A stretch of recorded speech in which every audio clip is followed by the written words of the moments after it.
What is going on, you guys? My name is Rage, and we are back today with Marvel Strike Force's newest character here in being Gambit, exploding into battle.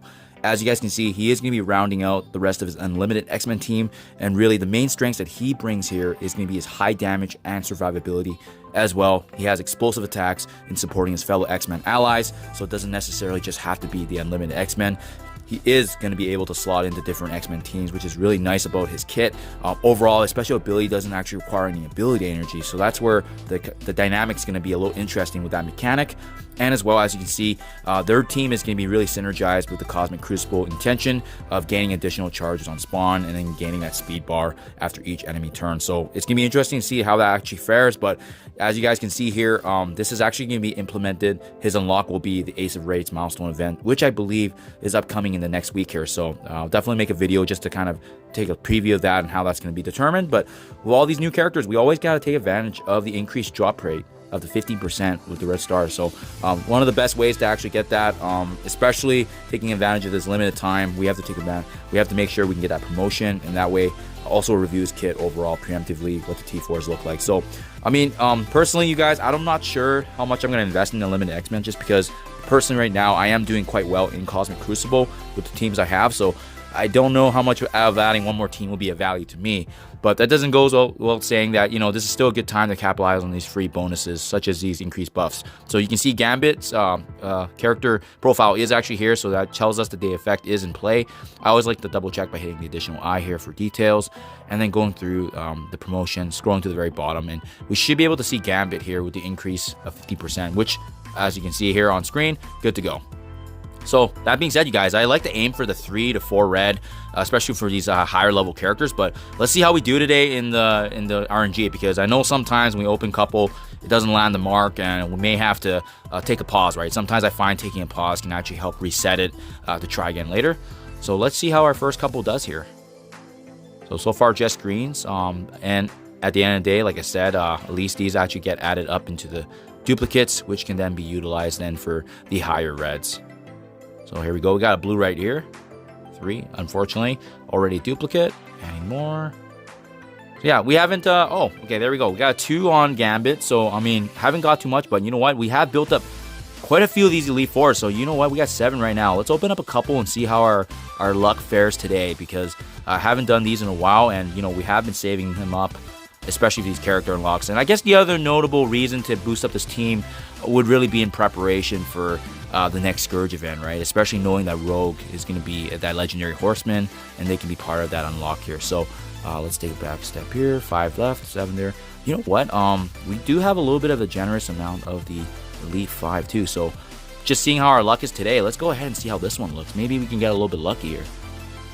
Yeah, Elite 5 there. So let's open up one more. Feeling good about this, but worst case, if we don't get it, might have to just resort back to some the pause here. So we got an upgrade, which is nice for Jessica Jones, but no luck, unfortunately, there with the Elite 5. Let's do one more of the Elite 4, and I'd be okay there. I might have to restart later on, but I ideally wanted the 4, at least on Gambit, so didn't get that there, unfortunately, but good to always take a pause, right? Because I know that sometimes it can reset later on, so fortunately can't hit today, but hope you guys at least enjoyed that. At least you never know what you can get, especially with the RNG. So that said, now let's take a deep dive into Gambit's kit overall here, as well as preliminary, the T4 recommendations if needed. So basic attack is called Anti-Up. He's going to be attacking primary target for damage, and as well, he's also going to have a bonus attack on the most injured, and this does actually bypass taunt with piercing damage. So leveling this ability up, heal blocks can apply, damage in the piercing does go up overall, and the T4 recommendation here would be really notable for the 100% damage to the most injured enemy.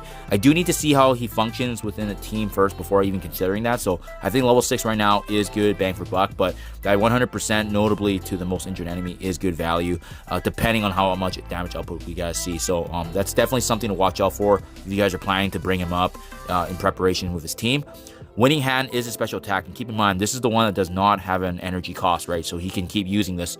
He's going to be attacking the primary target and adjacent for piercing damage again.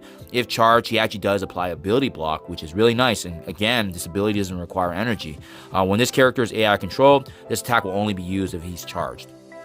Next up, in Crucible, he actually does apply speed up to himself and all unlimited X-Men, so specifically it has to be that team, as well as the more notable thing is additional X-Men will have that chance to gain speed up, and this is where you get the value of being part of that unlimited X-Men team meta here.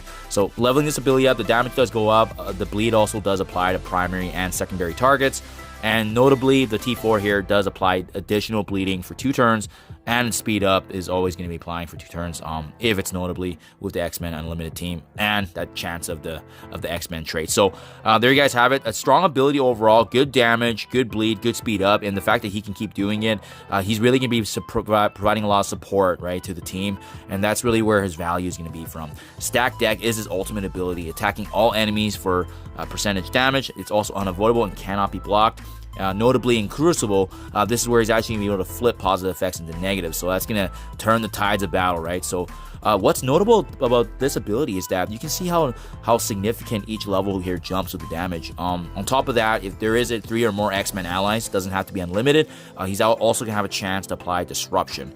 Leveling this up to level 6 guarantees that Disruption. The T4 applies an additional positive effect being turned into negative, so he's going to be flipping positives, he's going to be applying Disruption, and he's going to be doing very significant damage with his ultimate. So I like this T4. I feel like this is a no-brainer. Any chance you get an opportunity to actually flip positive buffs into negatives, you're really going to be able to give your team that fortuitous advantage against the other enemies.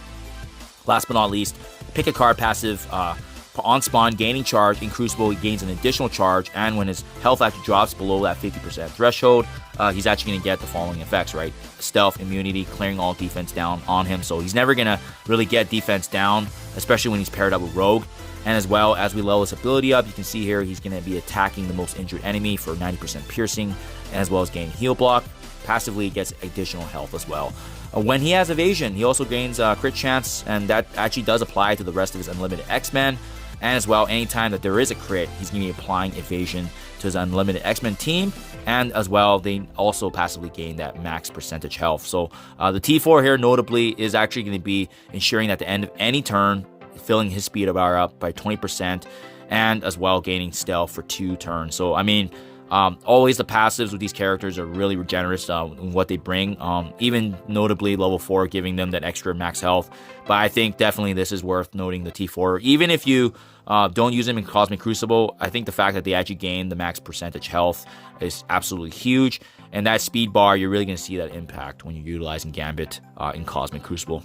So you guys have it with these characters. Always strong kits. It's going to be interesting to see that dynamic, especially specifically with a Legendary Horseman and Rogue here. So that's upcoming soon as well. Good luck in your guys' farming. Hopefully you can get a higher red star than me. I'm definitely going to try again later on. Doesn't seem like luck's falling for me today, but hope you guys enjoyed this quick and brief video on Gambit's kit as well as T4 recommendations. Good luck, and I'll see you guys in the next one.